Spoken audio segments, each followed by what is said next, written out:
going on. He's simply saying why manage a disease when you can reverse that disease. And cancer, diabetes, cardiovascular diseases, autoimmune diseases, digestive disorders, hypertension, etc. Those are some of the diseases that you could look at. And you can book an appointment now on 761-1952. That is 761-1952, and have a chat with Seth Wayo, as I'm about to have a chat with him on a totally different topic. But we're going to talk about it, and it is, let me see what was the name of it? It is fetal alcohol spectrum disorder. So we're going to find out about this because we have Seth on with us. Make sure and check out the Holistic Health Clinic, people. Let's say good morning to Seth Wayo aboard. 16 minutes past your 7 o'clock, and it is Tuesday morning. Seth! Good morning, good morning. What going on, man? I'm all right. And yourself? Well, I'm cool. I'm trying to get ready for this 5K.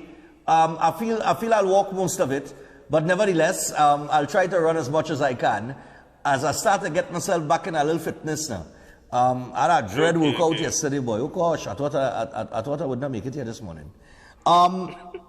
So fetal alcohol spectrum disorder. Yes. Interesting topic. Go ahead. Yeah, because what I'm going to show on it going to be even more interesting. But I would keep that more coming down to the end.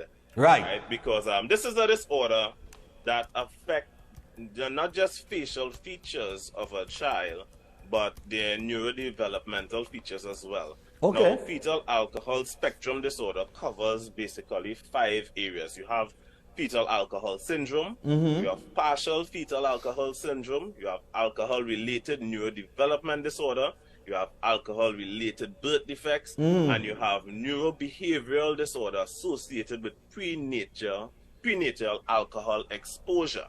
Okay. So, of course, what we are seeing here is this condition comes about when a mother, during her pregnancy, is consuming alcohol.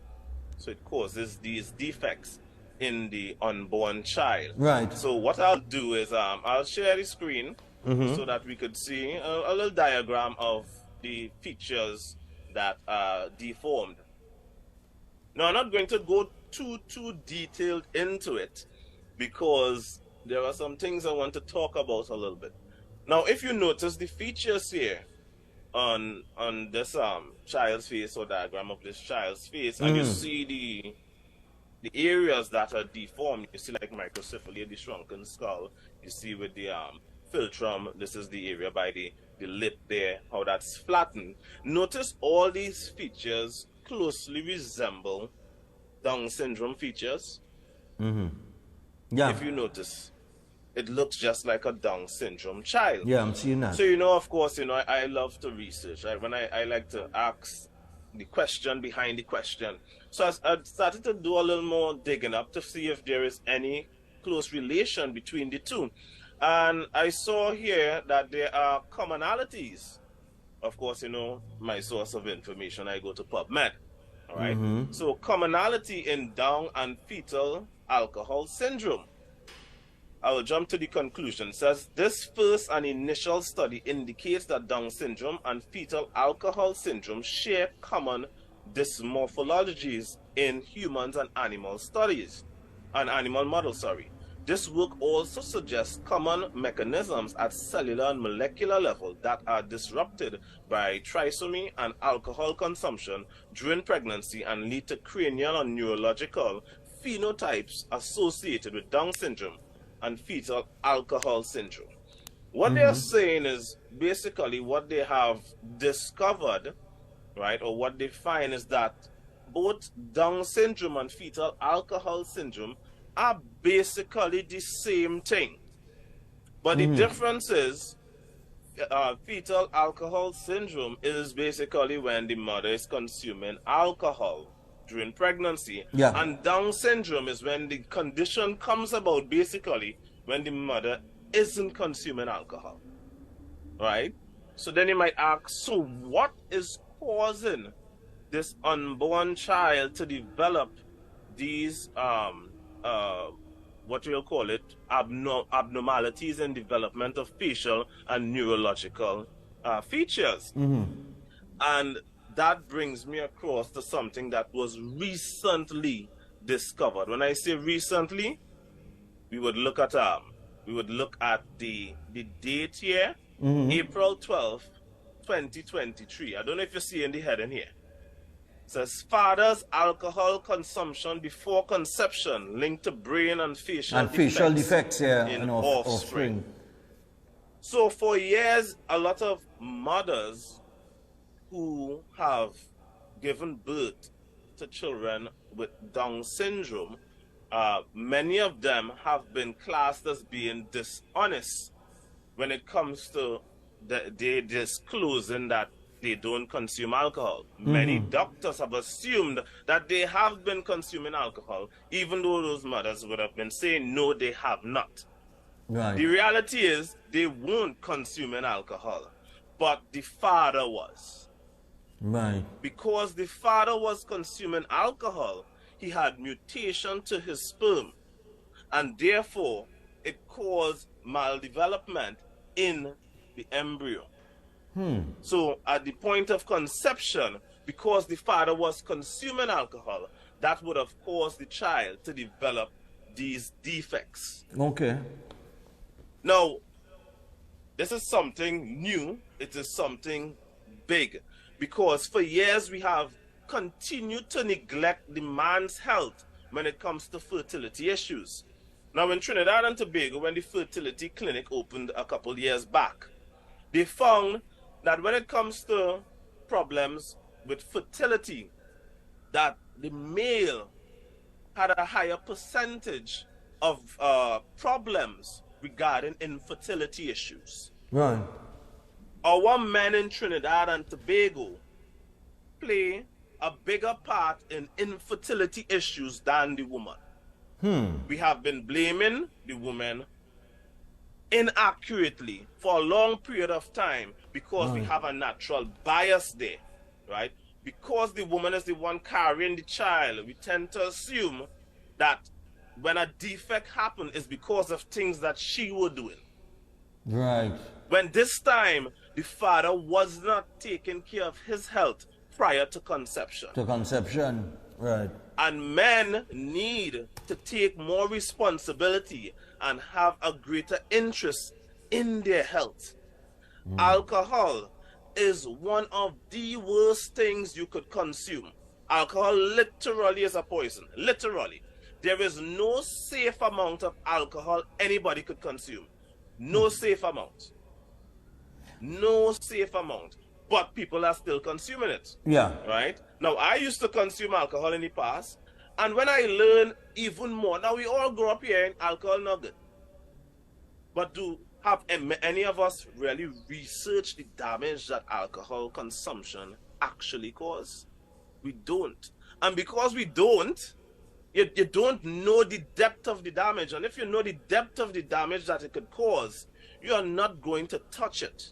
Right. You're not going to touch it at all, right? But our culture, we sing songs and give people awards and money for singing music that glorifies alcohol. Alcohol, yeah. Right? It's true. We do it's that. True. That is it's part true. of our culture, right?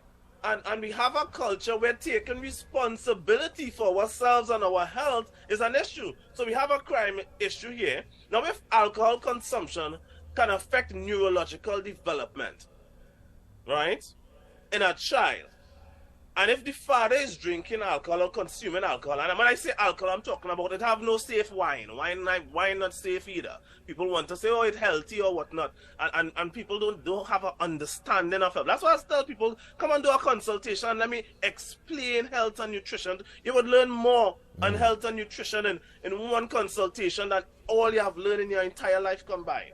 Right? But we don't take responsibility. For example, we would continue to blame the government for crime. We would always do that. We would always do that. But even Michael Jackson says, if you want to make a world a better place, you better look at yourself and make that change. How could we fix crime if we first don't want to take responsibility for it? Even we want to blame the government, and we act as if the government are separate from the citizens of this country. They come from us. Nah, true. Good point. Good point. Understood. They come from us. We are the government. Right? If you want to fix crime, we first have to fix our health. Yeah. People don't know at least 15% of every population have a percentage of the people, the 15%, that IQ levels are way below that makes them unemployable. And we have to ask ourselves, why is it that their IQ level makes them unemployable? These are the people that usually gravitate towards crime. What about them is making them unable to learn? What about them? But I remember we went through nutrition. We went through nutrition and education a while back to show how that nutrition plays a part in stimulating one's mind in order to put your mind in that position to want to learn and want to absorb. We know for a fact, science have shown that sugar reduces IQ. Sugar reduces IQ. Sugar is the... I was telling somebody this the other day, I said people just talk about nicotine and caffeine and all these addictive substances, right? And I say I'm not disputing that it's not addictive. I'm just saying that I think sugar is king when it comes sugar to... Sugar is the most addictive thing in existence. Sugar. In existence. And it is legal. Right? And it is legal. The most addictive thing in existence, and it is legal. The most damaging thing humans consume, and it is legal. But the thing is, sugar has a broad spectrum. Most people don't even know what sugar is. Right? Most people don't have a clue what sugar is. We just think brown sugar and granulated sugar and candy is sugar. Right? That's what we think sugar is. All carbohydrates are sugar. Right. All carbohydrates are sugar. Fall under the umbrella term of saccharides, right? Now, people don't understand these things, and we continue. Look at something people do. We feed our kids sugar. Our adult would tell you, no, I can't eat that because it's too sweet. By buying it from a child. Yeah, you'll have parents say that, I'm diabetic, so I can't eat this. But they buy it for the kids, for the children. It's amazing how we look at things sometimes, because the reason why that you're probably diabetic is because you at some, while growing up in life, you probably had too much sugar, and it brought you to a diabetic state, or maybe just it runs in the family. Who knows? We are genetically designed, and I've shown it here before. We are genetically designed to get the majority of our energy from fats. From fats, yeah. From fats. I remember you showing that. We are focused on giving people a lot of sugar, a lot of carbohydrates all the time. I haven't consumed any carbohydrates in years. Yeah, but you see, Seth, it's difficult, Let me tell you something, man. I wake up in the morning, Now, once I have eggs, I will boil 1/2 time. Once I have eggs, let me not make it sound like once I have eggs alone.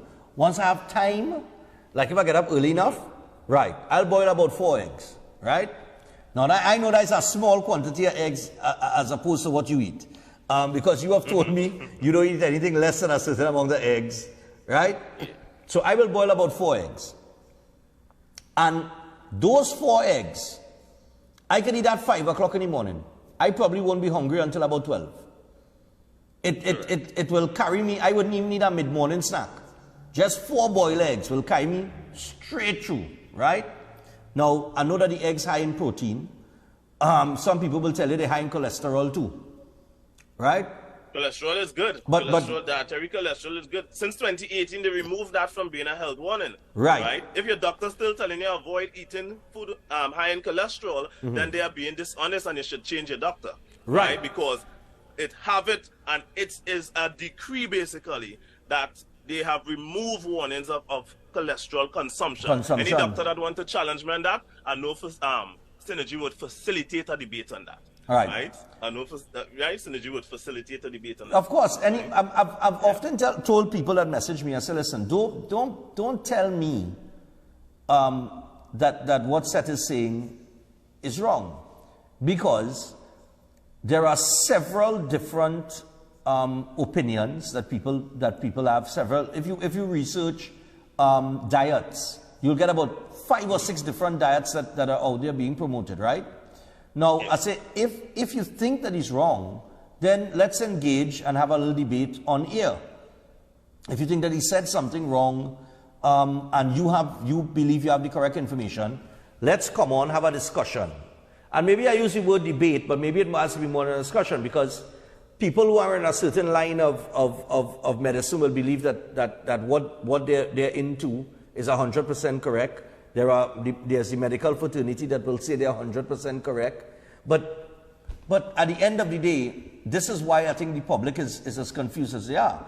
It's because when you go to the internet, there are so many different sources of information, different types of ways to deal with nutrition, that it confuses people. So we live in the era where people really don't know, well, what actually works and what does not. And that's why I did the hierarchy of health studies to show the rank of information. For example, the stuff that talk about red meat and saying red meat was bad, and now they come out last year and they slam all those studies. They use observational studies in the past. Observational studies is something you cannot form a conclusion on. In the scientific community, you cannot use an observational study to come to a conclusion. But they put that information out there in the public, knowing very well that the general population do not know that. And they would think that that information that was shared is conclusive. And it wasn't, right? So all they used was a bunch of observational studies, and the average man have no clue that there are different hierarchy when it comes to studies, and observational studies cannot be used to make any changes to nutrition and all this stuff. But people don't know that. Yeah, so it's a type of information people read, and their understanding of what an opinion piece is as opposed to a study, different types of studies which we went through already. But we just about out of time. But of course, I gotta thank you for joining us. And one of the next things too, it's hard, boy. Like when I do have eggs and thing, if I had to go and buy food outside, everything is flour. Everything is flour and everything. You know what I mean? It's hard. It's hard. Part of the culture. Part of the culture. But I don't think the average person knows just how sick Trinidad is as a country. And if people could get a broad picture view of that, we would be in for a big surprise thing. Trinidad is one of the sickest countries in the world. Yeah, I remember seeing population. Right? Very, very sick population, and we need to change that. So that's what I offer with my health clinic. I educate people and give them the tools that they need to make the necessary changes to their body that would cause the body to heal itself and prevent you from getting sick. I don't even get sick. Yeah, I remember you told me that. Yeah, you've said that on several occasions. I never really know you to be sick. Not even a cold, not even a sneeze. But Seth, thanks a lot. Until next week, man. Thanks for having me. All right, cool. So that's Seth Viola aboard on the inside.